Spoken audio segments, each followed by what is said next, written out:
sugar apples can be grown from seed, and they're very true to seed too. So I got two varieties, this purple kind, and the other one I got off Etsy is this regular green kind. Very, very, very excited. Okay, I think they messed up. This picture is not supposed to be like that. Like most plant lovers, when you get the seed in the mail, you're like freaking out. So I was freaking out, got the seeds, and I soaked them in water, and then I was busy, so I didn't clip them right away. I'll return back to the clipping part, but I'll explain just the quick biology of it so it makes more sense. So you see here, this is just, I'm just on Google and I found this picture. So this is parts of the seed. So you see right there, it says the seed coat. That's the black part outside of the seed. And then what you do when you clip it is you take a toenail clipper and you just chip off the seed coat so that water hits the inner layer. So that way the embryo gets the water and it kind of just like wakes up and be like, oh yeah, it should start growing. So I just soaked it. And if you have fresh seeds, you would know what I mean. Something fresh meaning, okay, I probably shouldn't get into the full detail, but basically because I ordered these seeds, I should definitely chip at the seed coat so that water gets inside so it wakes up the seed faster. The idea is that the germination rate will be faster. And from my experience, this is correct. However, based on what I was watching these other Vietnamese garden videos on germinating sugar apples, is if you eat the seed, if you eat the sugar apple, those are considered fresh seeds because the sugar apple is still fresh, like it's not dead, you can still eat it. So those seeds will germinate faster just naturally without us having to peel away at the seed coat. But because these are bought seeds, I don't know how long they've been. You know, they could always advertise it's fresh, but you don't know. And as a gardener, we're really not that patient. So being impatient, I will cut the seed coat so the water gets in and hopefully it will germinate faster. And here are some footage and photos of me chipping away at the seed. I filmed this yesterday. It was so hot, so I couldn't do this live. Anyway, so you can see I try to cut the edge. And based on my research, I'm not, a huge expert on this, but based on what other videos and the research I saw, sugar apples, they root at the point of the seed where it's pointier. So that's where the roots come out. So do not, I repeat, do not try to get at the seed coat and clip at the pointy end. I did see some videos where people suggested that, but if you cut at the pointy end, you might hit the root, and that would damage it and decrease probability of germination. And I'm saying that based on my experience with my lofa seeds this year. I think I did that, and a lot of them didn't pop up because I did that. But I had more success when I chipped at the seed coat at the fatter end.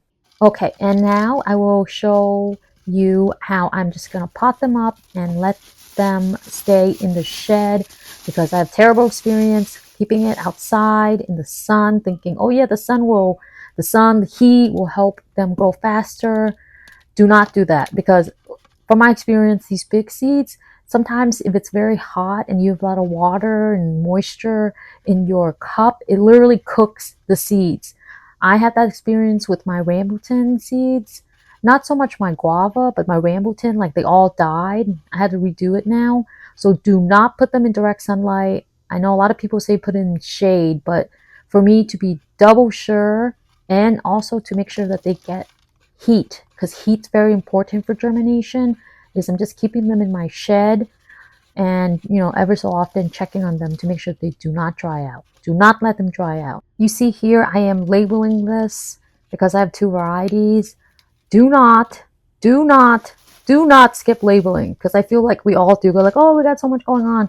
Do not skip it, because you want to know what is what and when you started it. Trust me.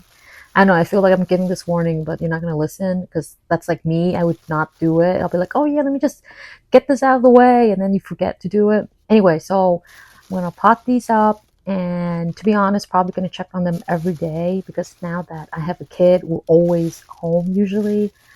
So I have all the time to go check out, and we check out the garden and see what's growing. Anyways, so I'm potting these up in these solo cups I've just been reusing. It's just easier than terracotta pots, even though those look so much better and it makes you feel like a fancy British gardener. But I cannot use it because I'm just too scared of my son breaking it, and he has access to all this. We check things together. It's one of our activities, so I just don't want him to break it. And also it dries out faster, so just solo cups all the way. Okay, the next step is how you should put the seed in.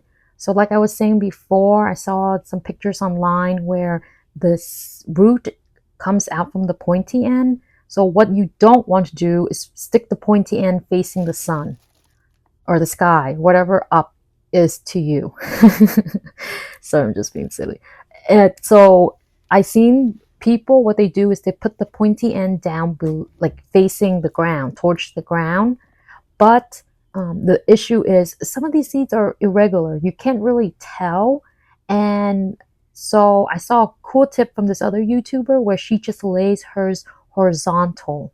That way it can do its thing. But then for some of this, that's what I did. I just placed them horizontal.